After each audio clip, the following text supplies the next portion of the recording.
Geek Insider is proud to present Renaissance artist, entertainer, FX artist and designer, and my favorite monster man, Joe Mo. But I mean, we're just kind of casual. This is Lady Geek, and I was explaining to you earlier that this is all about, really getting inside the geek.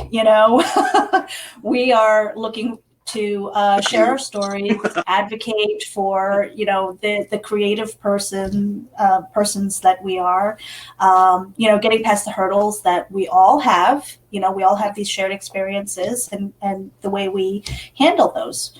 So, Matt, did you want to say anything? I mean, you want to just say hello and certainly, Joe. Hey, Joe, thanks so much for joining us, sir. As Meredith was saying, we really like to meet with the folks that aren't really, they don't get that exposure out there. And our audience, of course, is very diverse. We've got a lot of audience that comes out of the UK. We've got that male and female. We've got a lot here in the United States. And, of course, you're right smack dab in the middle of geekdom. Tell us a little bit about what you've done, what you do, who you are, Joe. Let everybody know. Sure. Well, I am your viewer. I was a little boy growing up in an island. For many of you who grew up in rural America or middle America, away from the coasts, all we could do is watch media and dream of being a part of it someday. And in my generation, in the 60s, there wasn't a clear path to do that. My clear path sort of revealed itself to me in the form of a magazine called Famous Monsters of Filmland magazine. Now, that sounds like a kind of a niche title. It sounds specifically genre and horror. But the fact is, the magic of Famous Monsters magazine was that its editor, the iconic Forrest J. Ackerman, who was one of the founding fathers of fandom, started in sci-fi and then launched this magazine with publisher James Warren. He turned the spotlight for the first time the screen to the people behind the screen, and all kinds of little boys and girls named Anne Rice and Stephen King and Steven Spielberg, Tim Burton, Guillermo del Toro realized, hey, I don't have to be an audience member. I can make this stuff. I can participate. And Steven Spielberg wrapped his sisters up in toilet paper, made his first Mummy movie. And Guillermo del Toro wrote a letter to Uncle Forey asking him to adopt him when he was 14. And Stephen King submitted his first story to Forey at 14 years old. So it opened up a whole world of possibility for we creative kids who, first of all, at that time thought we were the only ones in the world who loved this stuff. And secondarily, a peek behind the scenes to see how we could throw our bats into the ring and participate. That's fantastic, man, because I'm one of those as well. I grew up watching the Universal horror movie, the Universal Monsters, rather.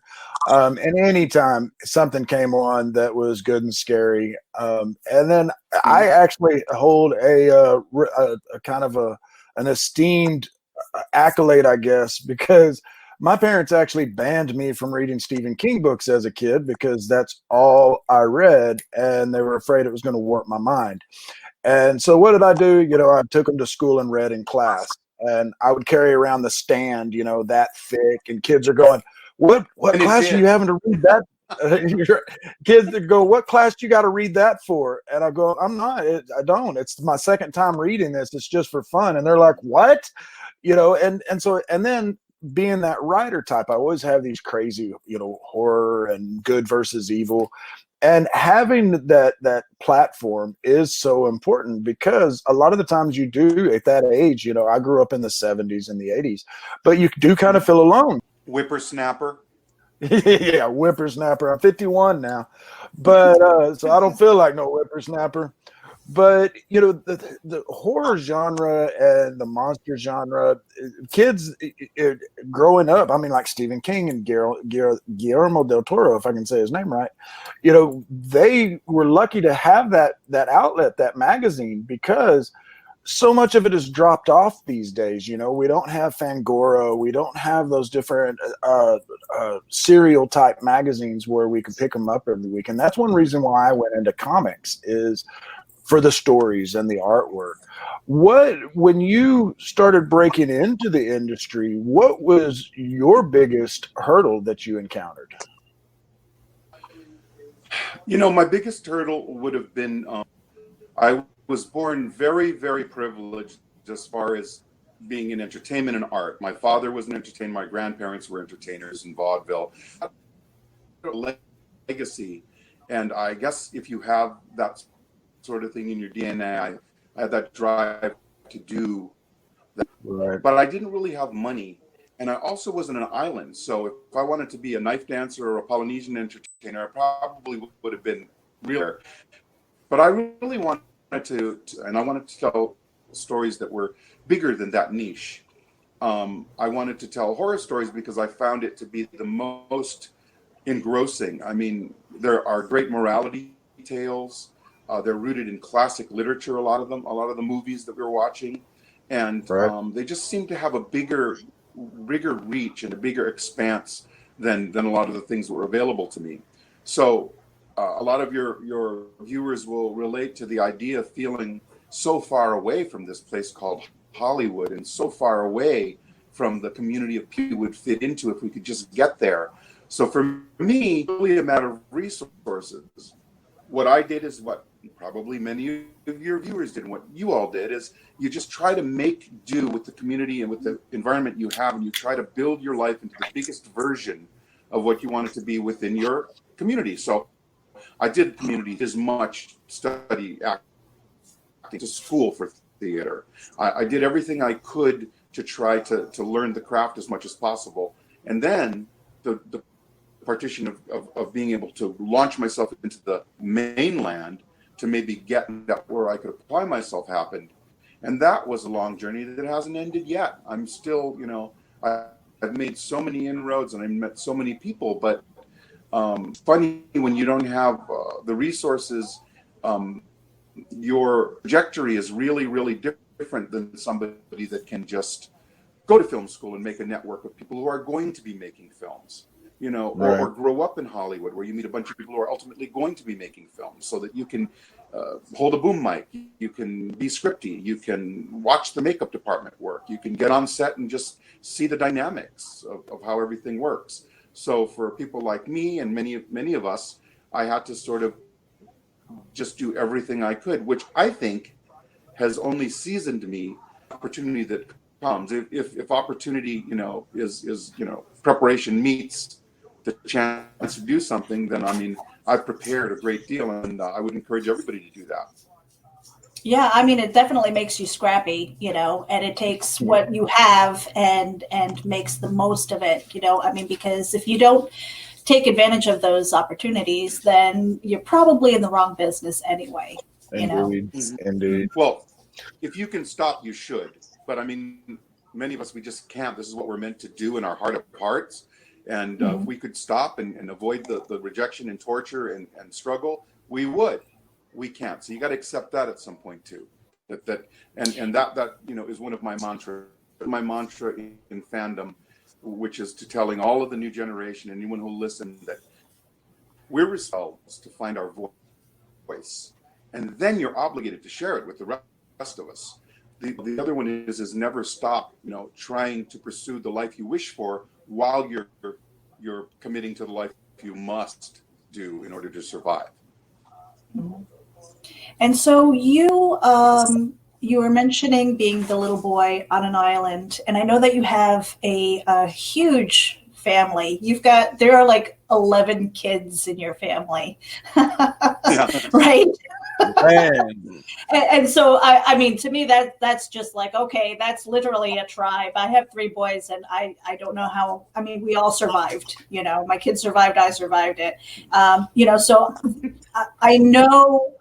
Because I love reading your Facebook messages with your mom trying to say ginkgo biloba and all that stuff. So there's the humor, right? there's the humor and the fun and things like that. But 11 kids, man, that's got to be sibling rivalry. But on top of it, you literally have a whole community of people behind you. Can you tell us a little bit about that, and then how you jumped from the island to California to become Fori's Sure. caretaker and friend. Yeah. Yeah. Well, uh, all of us are from three different moms. My mom, the matriarch, had four of us, and we really spent the most time with my dad, who was an entertainer.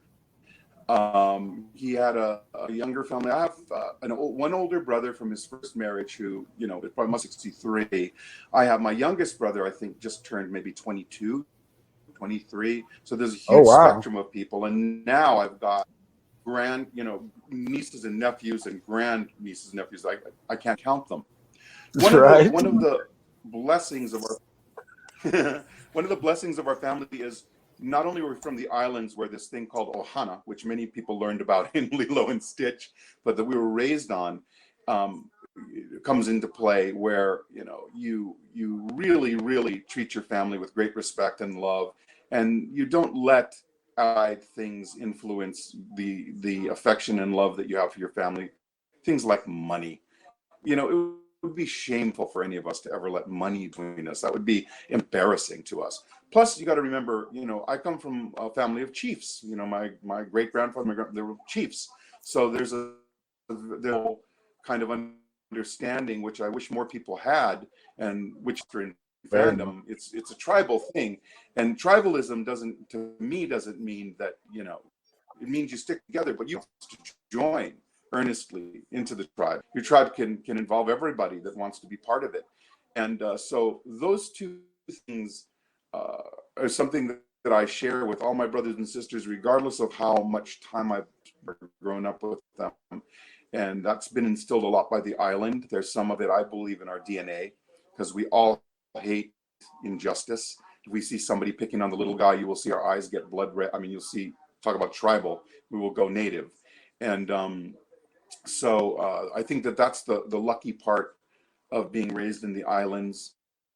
Uh, Moving here, we've all moved here. All of them are in some form of, most of us are in some form of entertainment. My brothers have a kind of a hip hop dubstep band called Split Breed, and they've been on the Vans tour. And my cousin Joey in Denmark is literally, like the Justin Timberlake of Denmark. He's a huge star. I mean, ridiculous.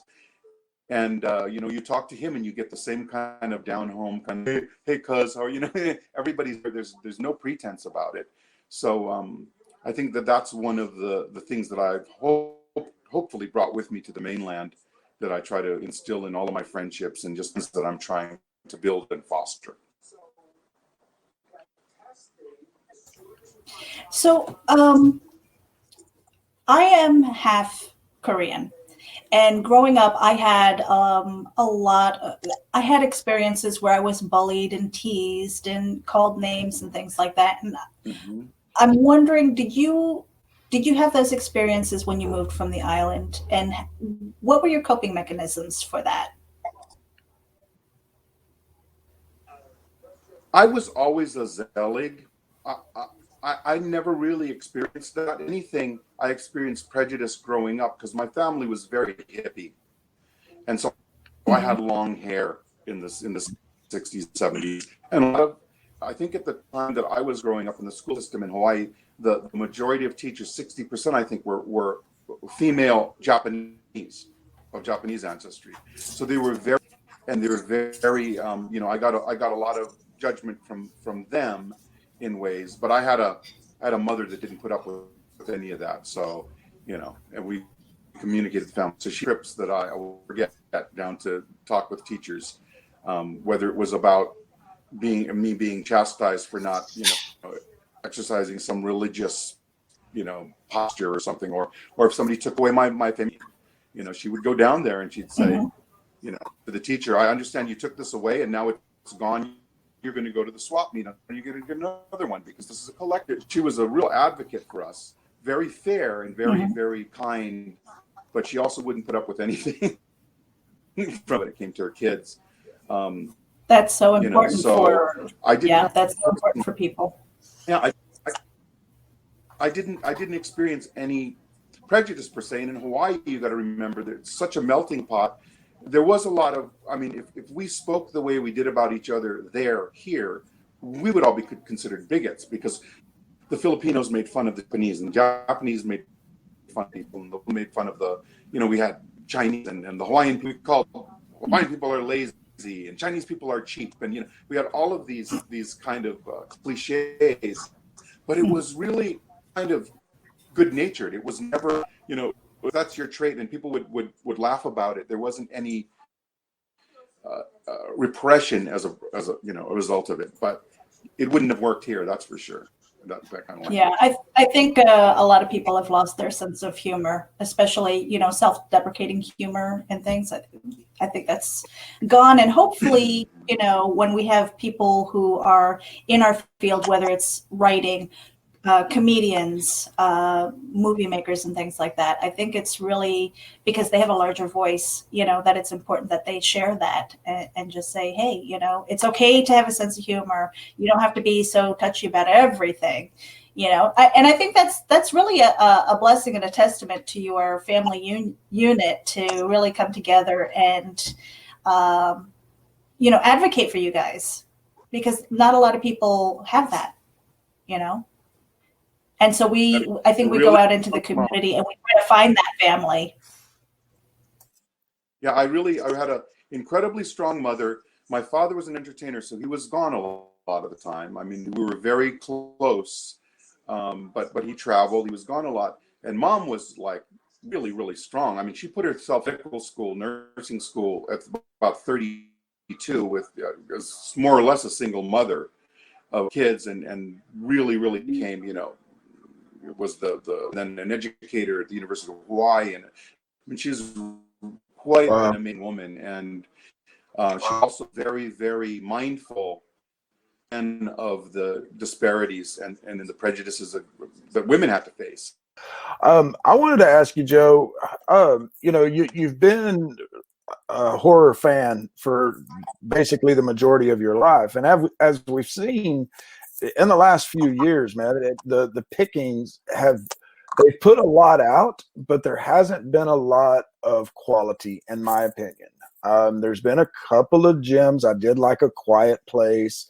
There's a couple of other ones that were okay, but they seem to be regurgitating, of course, remakes, reboots, everything. And there doesn't seem to be that drive of bringing in new talent. And what I'm starting to see is venues like Amazon Prime and Hulu, or not Hulu so much, but Netflix, really picking up the ball and starting to bring some of these screenplays to life that Hollywood seems to be passing over. And is that something that you're seeing as well, or is there more of a push to go to these kind of venues of CBS, Apple, and Netflix and all of that, as opposed to trying to go to Hollywood?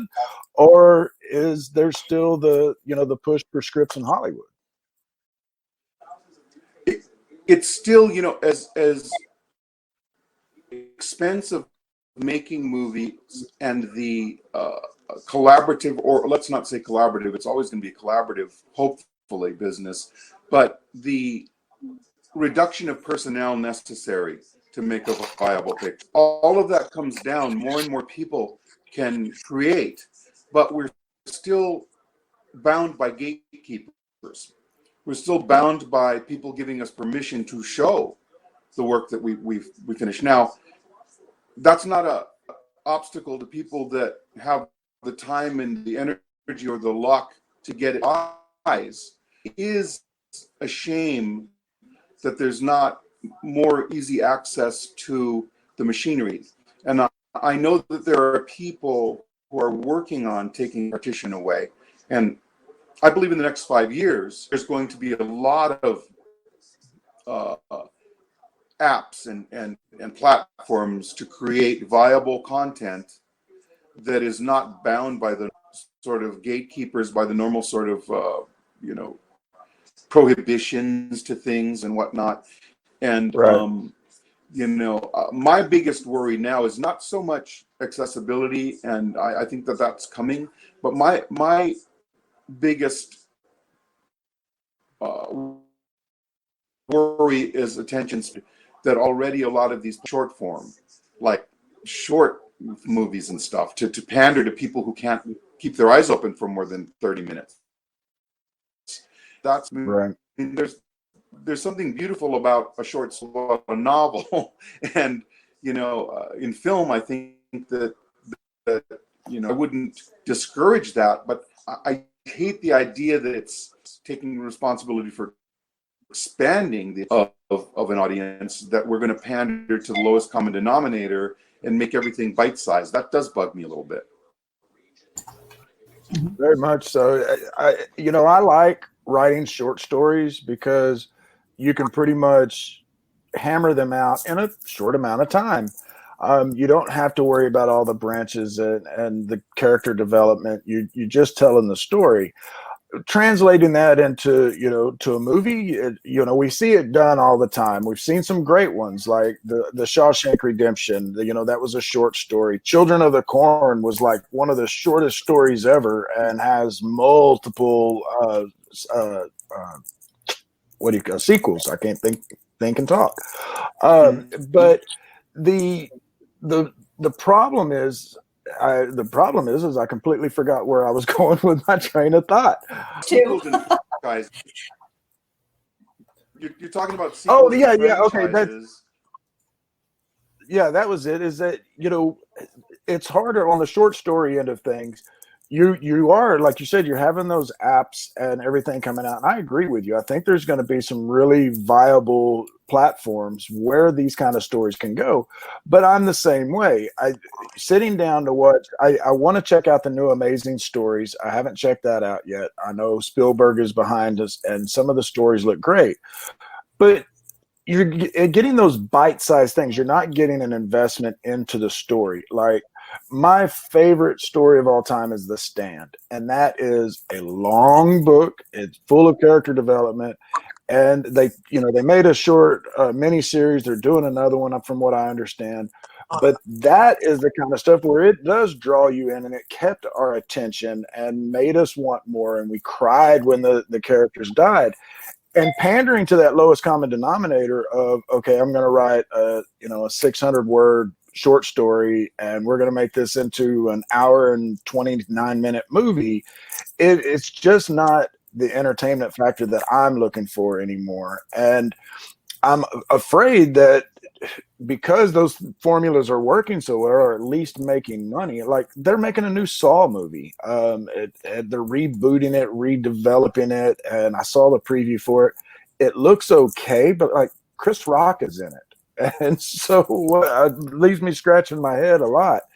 And to me, it's the way Hollywood has been for years. It's still about money, and you've got that partition to where if you don't know somebody, you don't have your foot in the door, you're not going to get there for a long time to come. And these platforms are going to give us independent writers the ability to reach an audience. And I would say the same thing to writers. Yes, sharpen your teeth on your short stories. Have fun with them. I like taking a break from something I'm writing and going and just working on a short story because I can hammer it out pretty quick. But we still need that character development.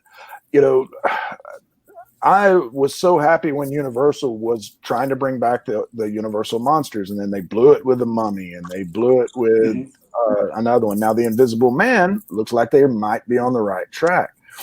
The whole question that I was getting to on this is there a current one that you've seen in the last year or two that you really like, whether it's an anthology series, a short flick, indie, or mainstream? And is there one that you're going, what the hell, how did this get made? And one of my stories isn't up there on the big screen. Wow. I do embrace a lot of the cable, a lot of the series that are being developed. I mean, Penny Dreadful, one of my top 3 favorite television shows of all time. John started editing the new version that they filmed in LA. I check all of the horror series out, and I'm really open. It's not really about what hits my sweet spot as much as I am about what is the progress being made in the genre. What are people doing to introduce kids to something that they're going to love, that's a gateway to the stuff we love the most.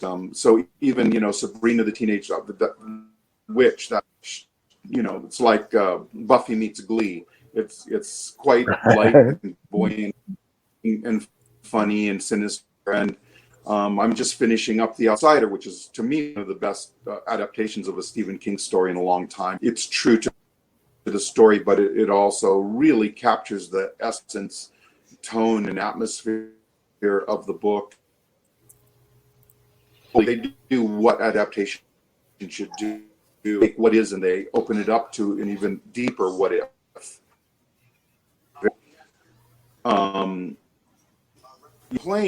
Not so much complain while the idea that short form and that horror now that we're getting and are in the mainstream is going to be subverted to something else. We got to look at Parasite, which has a total Asian pace and patience, and that people tolerated, they embraced it and loved it. So there's a lot of hope on the horizon that people are not homogenized out of their insistence on acceptance of quality when they see it.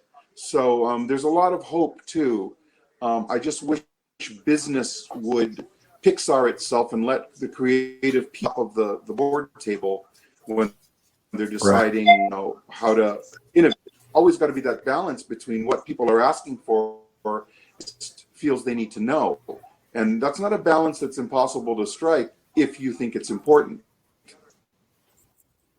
I did want to segue into a project that you have been doing for years, and these are the horror/monster conventions that you do. Yep. There you are.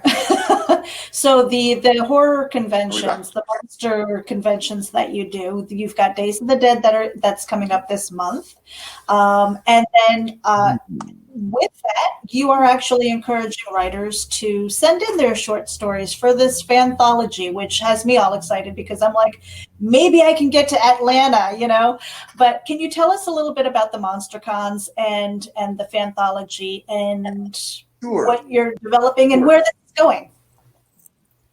Sure. Well, as people, one of the things we talked about is as magazines diminish and as, people start leaving the theater for their living room, the horror convention has sort of become the town hall for our people.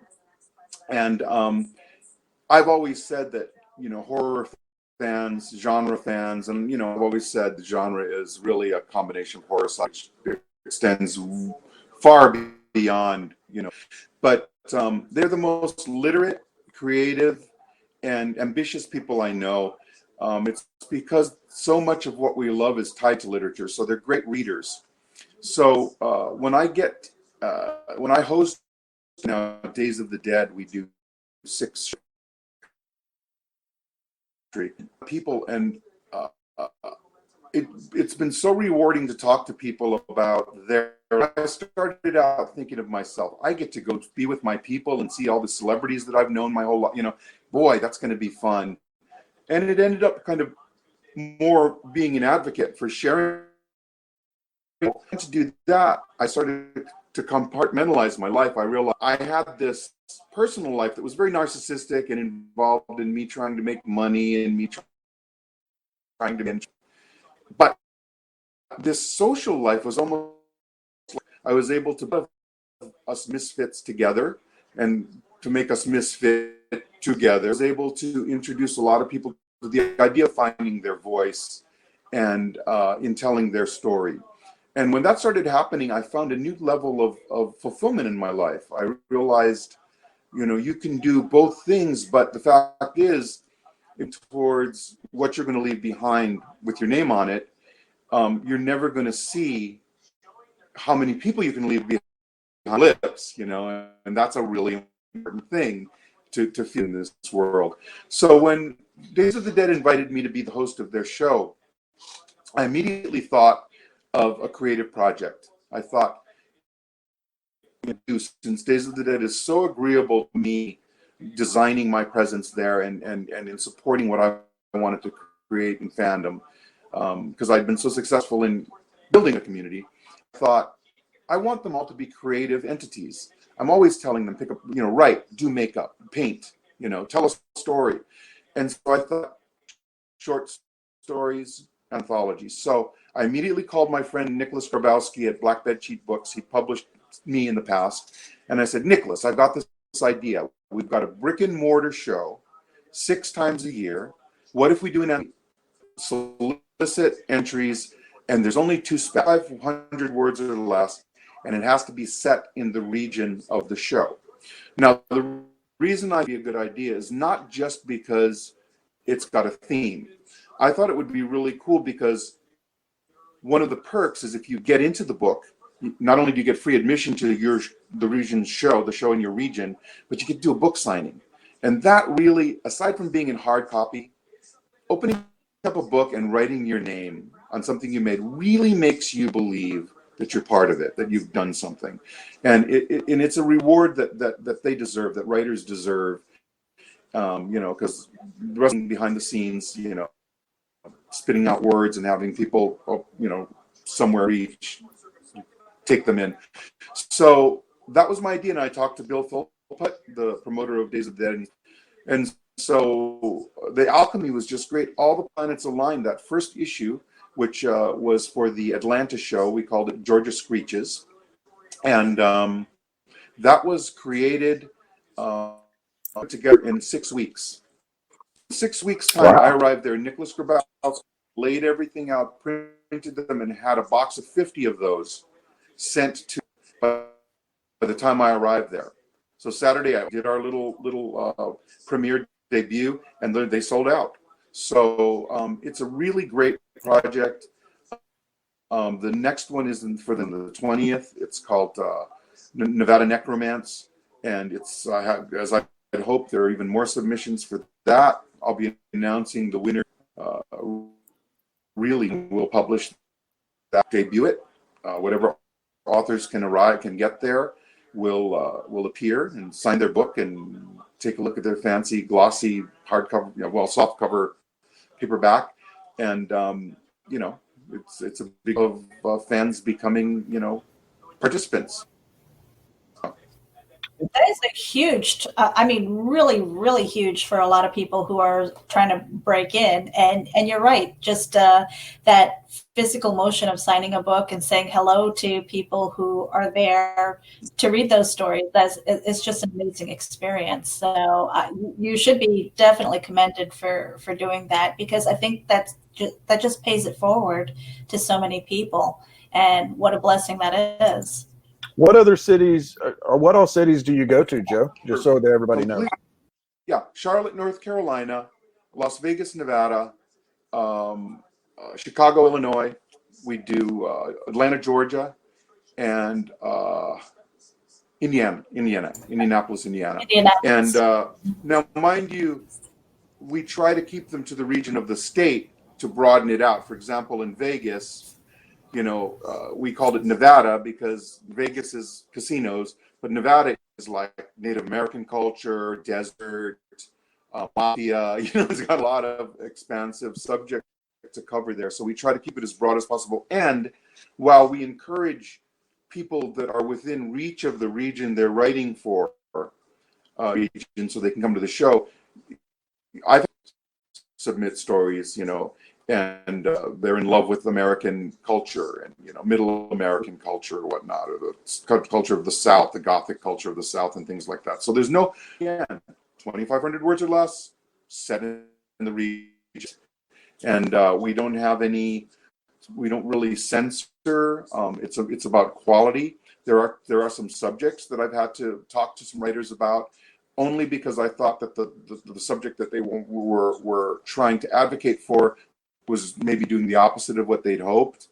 So I am an active editor. I don't meddle with content, but I try to reflect on what I've read and try to help give them questions that will help guide them to the best version of their story, right? Not my idea of their story. And Joe, how do people submit stories for these?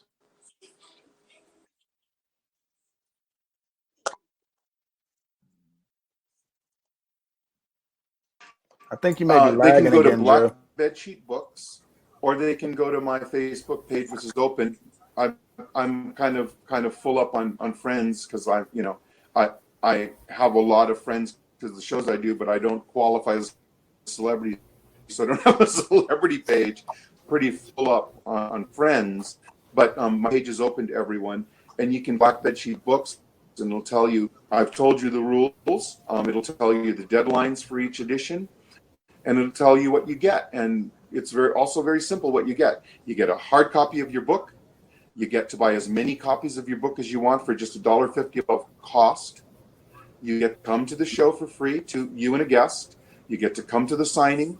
You can retain ownership of your piece. We don't take it. There's no fees involved, and you get a 20% in sales with the rest of the authors in your book.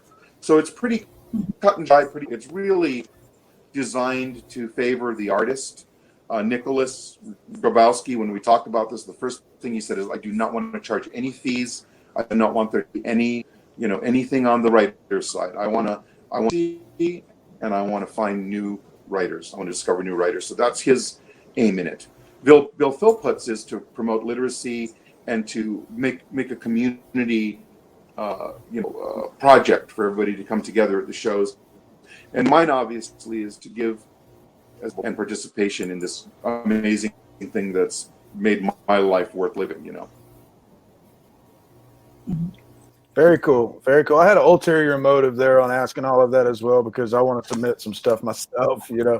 I've got one that's perfect for Nevada. But anyway, that's great. We've got a lot of folks in our audience that are what do you call it? I can't go, once again, losing my words here, but they have that desire to become a writer, to become an artist, and they don't know where to turn. We've met a lot of folks that are into independent comics. We've met a lot of folks that are, have printed their own books and are buying booths at the comic book shows and setting up and selling them there and trying to get that more reach. And so, of course, we always love to have anybody that helps those type of folks make the connections. And one of my biggest problem is writing, and of course that's number one. You have to spend the time to write. And, I'm always finding an excuse of some sort. I've got to work, or I got to do something for the grandkids, or what have you. And so what, besides time, and I know we talked about the hurdles of getting into the industry. When you go to these shows, I'm trying to think of how I want to say this. What has been the biggest hurdle on getting the crowds to come to you at these shows? Yeah, there's no, fandom.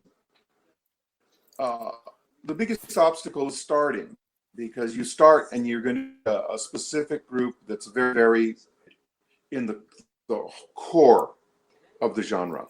But what happens in the shows that I do, and which is what I hopefully have a reputation for, is what I do is I talk to Bill or Mary and I tell them, look, you're alone.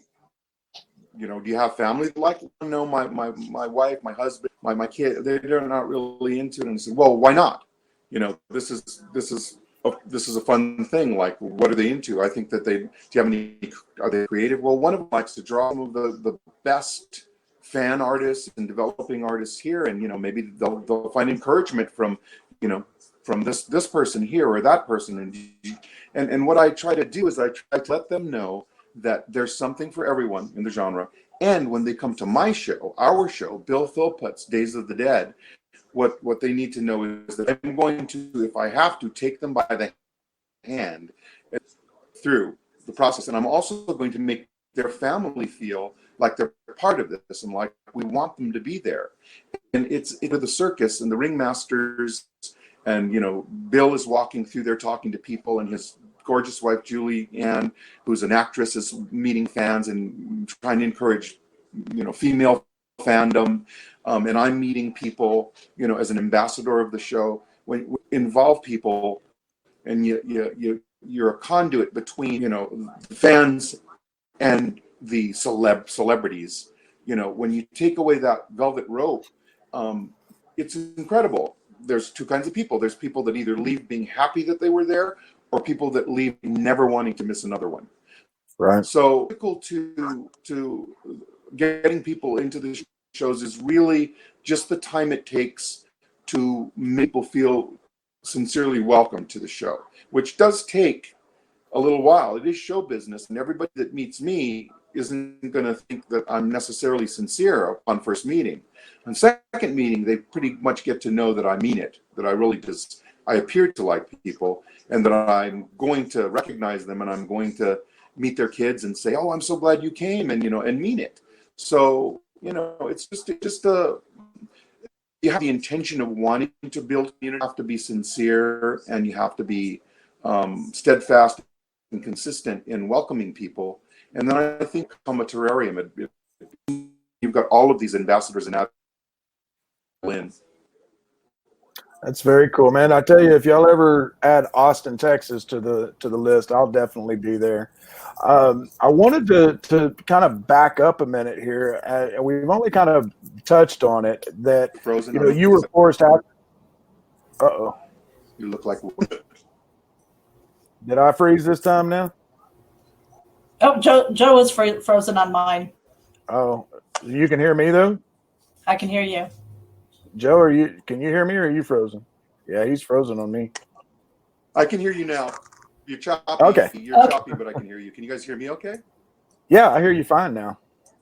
Yeah, your video is freezing just a little bit once in a while, but Matt, you had one more question? Yeah, I was just going to back up because we've touched on it a little bit, but you were Forrest Ackerman's caretaker and friend. He's had, folks that, if you don't know who Forrest Ackerman is, you need to get out of the house more, or actually get in the house more and watch more movies. He's had cameos in over 100 movies. And of course, he had one in a screenplay that you wrote, Joe, for Red Velvet. Can you share some wisdom that Forrest imparted on you as a creative person in this competitive field, as well as, just being a decent human being?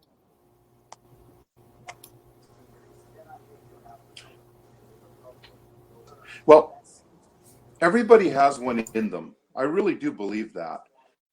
And then when somebody has a screenplay in them, then it's really just a matter of format.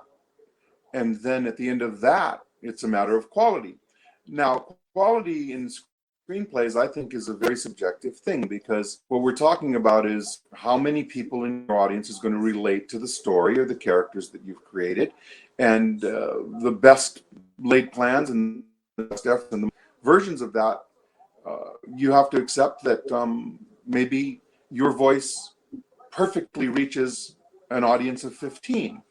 And somebody else's voice perfectly reaches an audience of 50 million. Who knows? But I think that the main thing, the main lesson here is you have to begin the journey, and you have to write. If for the best thing you make, then you should just stop after that. But it's not going to be, and it shouldn't be, unless you're, I don't know, Truman Capote or somebody. The last thing you make should be the best thing you make, and you've got until you can't go anymore. So screenwriting is one of those things that everybody wants to do, and everything. I mean, if you think about writing, what it takes really, at the very, very minimum, it takes a burnt stick and a surface, or it takes a keyboard and fingers, Right. or it takes a pen and paper. You make something out of nothing, just like you grow a tree out of water in a seed. Anybody can be a writer. So really, once you accept that, there should be nothing stopping you. And if there is something stopping you, it's you. And you got to take that out of your way, and you just got to start. You're going to get better and better. And the more you talk to other people who do what you want to do, the more you're going to learn. I didn't have the resources to go to a regular, college. And, well, I was lucky. I got a scholarship to go to study theater for a bit, but I didn't get to go to a school of journalism or the writing. And I look back at some things that are embarrassing, even things that got published because of my relationship to Forrest. They're very, very primitive in a way, and they're almost embarrassing.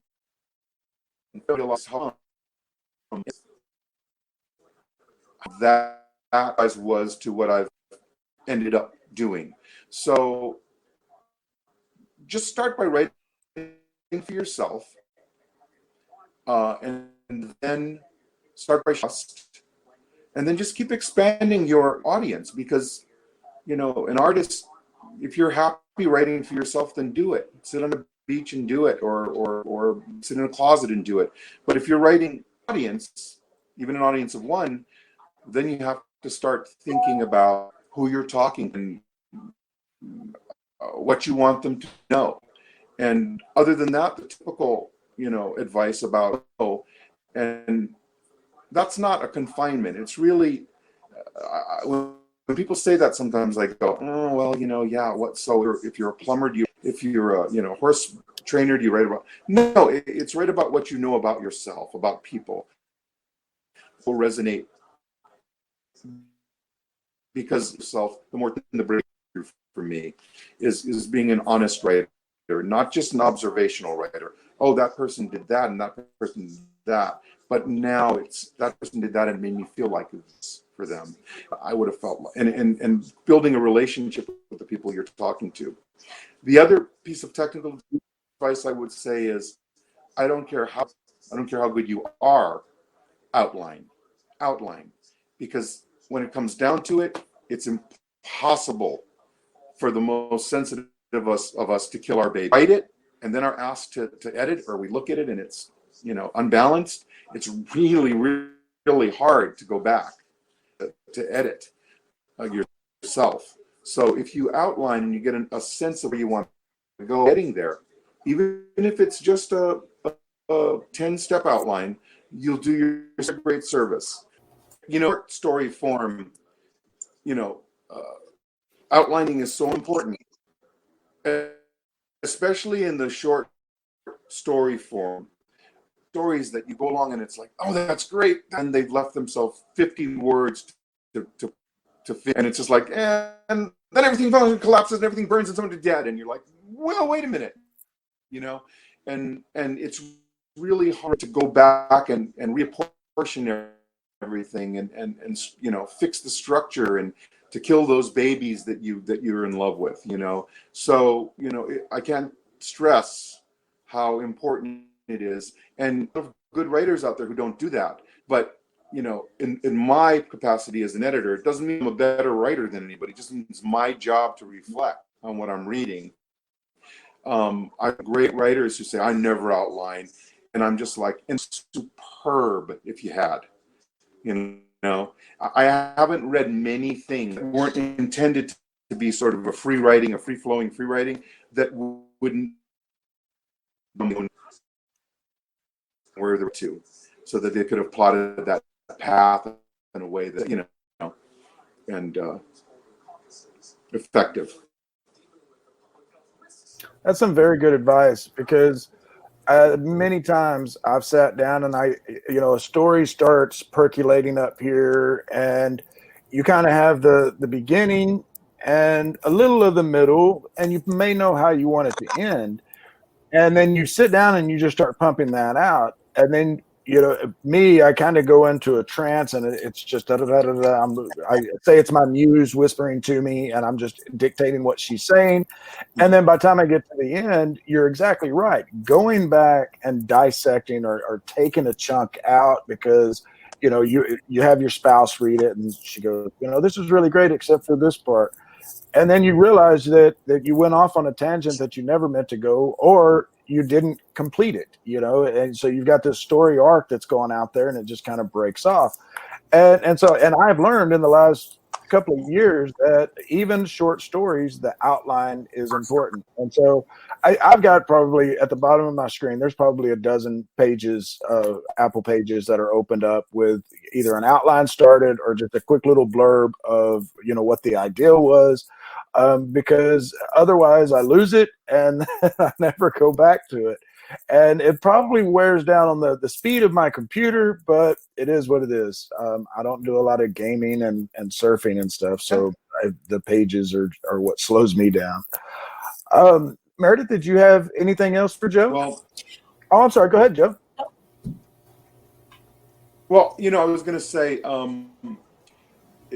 in the outline process too, one of the things that ends up happening is there'll be the passages, and then as you get closer to the end of it, things become more spare, and that can make it unbalanced too. And so I know it's going to be hard for the writer to edit. So I'm always saying things like, you've got to compress, you've got to do something, because I want to know more about the witch. I want to know what she's wearing, what she smells like, how close she, all the details about this great character. And that sort of incentivizes people to go back and chop stuff out. At the very most that I'll do, and believe that needs to happen, I'll give an example. I'll say, here's your paragraph of 240 words. Here's my brutal edit of it that brings it down to 200 words. That saves you 40 words. If you can do that, it's 15 words you're going to have. And people will either say, I'm just going to put your paragraph in like that, or they're going to say, I'm going to try to do that myself. But whatever it takes for us to help each other get to the version of our story, we have to do, and we have to do it in an encouraging, supportive way that never, ever puts our ego, our ideas, our desire for what would happen, a desire to tell their story. Yeah. One of the things that I like to tell people is that if you're not connecting to your own characters and your own story, then how can you expect an audience to do that? If you're just hammering out content for the, just to hammer out content, and there's no emotional connection either to you with the characters or your characters to your audience, your potential audience, then your expectations, like, don't have high expectations. Let's be real here.